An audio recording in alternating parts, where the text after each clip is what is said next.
এরে আম্মা জান, ঘরের মধ্যে থাকবেন, সন্তানটাকে আদর্শওয়ালা বানাবেন, স্বামীর জন্য দোয়া করবেন। কারণ স্বামী দিন নাই রাত নাই, কোন স্বামী নিজে খাইয়া বাঁচিয়া আনন্দ করবে এই জন্য কোন স্বামী কামাই করে না। স্বামীর দিন নাই রাত নাই কষ্টের একমাত্র টার্গেট আমার স্ত্রী, আমার সন্তান যেন আনন্দিত হয়।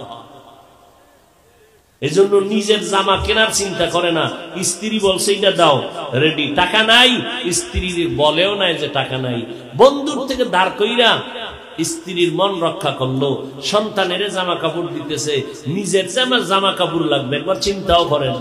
আর আমরা আম্মা জানেরও এত নিষ্ঠুর, খাইলো না না খাইলো, পেট ভরলো না না ভরলো, খেয়াল নাই, নিজেরটা পাইলেই শান্তি। পাইয়াও যদি শুকর আদায় করতো তাও না, একটু স্বার্থে আঘাত লাগলে এই ঘরে আইসা জীবনে শান্তি হইল। আম্মা জানদের এটা চূড়ান্ত একটি খারাপ অভ্যাস। হাদিস শরীফে নবী বলেন, যেই নারী জীবন ভর স্বামীর খেদমত করিয়া আমল করিয়া কখনো যদি বলে এই স্বামীর ঘরে এসে শান্তি পাই নাই, জীবনের সব আমল বরবাদ, সব আমল বরবাদ। আর অথচ নারীর দাম কত?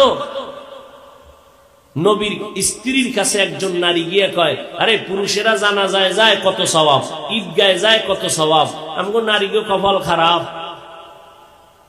আম্মা জান নবীর কাছে গেলেন, নবী জবাব দিলেন, সমস্ত নারীদের জানায় দাও, এরে নারীরা, পুরুষেরা জুমায় যাবে, ঈদগায় যাবে, জিহাদে যাবে, জানাজায় যাবে, তুমি ঘরের মধ্যে থাকিয়া নামাজ পড়ো, স্বামীর খেদমত করো, স্বামীর মাল হেফাজত করো, সন্তানের আদর্শওয়ালা বানাও।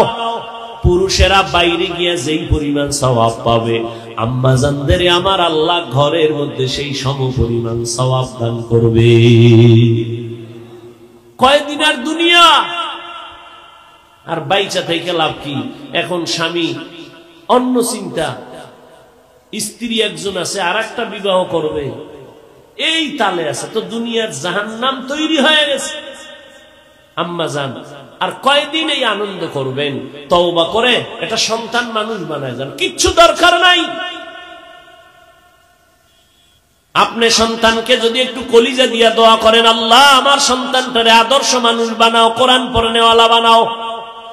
যুবকদেরও বলবো, যুবক, আমি হাফিজুর রহমানের কোনো এলেম নাই, কোনো আমল নাই, নিশ্চিত কিচ্ছু নাই, তারপরও আল্লাহ তোমার ময়দানে এই চকরিয়ার জমিনে রাত্র 12টার পর পর্যন্ত আসিয়া আমাকে বয়ান করতে হইল, তোমরাও বসে রইলা। একমাত্র এর কারণ, এর মুহাব্বত আর এর সম্মানের পিছনে আমার মায়ের দোয়া, বাবার দোয়া আর খাঁটি আল্লাহওয়ালাদের নেক নজর। আল্লাহ চাইলে সব হয়, বান্দা চাইলে কিছুই হয় না। হ্যাঁ, বান্দার চাওয়াটা যদি আমার আল্লাহর চাওয়ার সাথে মিলে যায়, তখন বান্দার আশাও পূরণ হয়ে যাবে।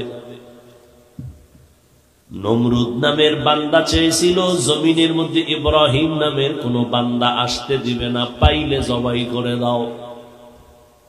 আল্লাহর সিদ্ধান্ত, ইব্রাহিম